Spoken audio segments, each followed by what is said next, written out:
c'est que le problème démographique, il s'impose à toute la population réunionnaise. Il a des répercussions sur toute la population réunionnaise, les enfants, mais pas que. Par exemple, les femmes, on va avoir des politiques d'avortement forcé, de stérilisation forcée. Pour ça, il y a les travaux de Myriam Paris ou de Françoise Vergès qui racontent bien ça. Donc à La Réunion ? Oui.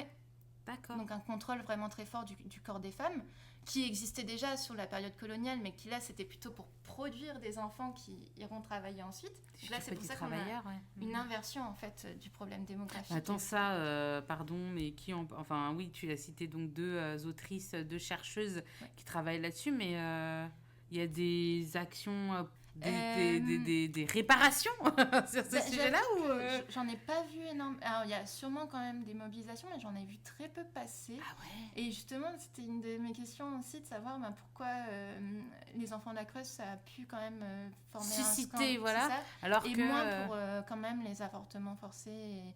Alors, c'est peut-être aussi une question d'âge. Ouais. Les personnes qui ont que subi c'était il y a très très longtemps, elles sont plus là pour se défendre, donc du coup, c'est un sujet qui s'est... résorbé de lui-même et on n'en parle plus parce que ça n'existe pas, mais quand même c'est... Mais ouais, mais bon, en tout cas, on commence quand même à en parler, en tout cas, bon, c'est dans le milieu universitaire.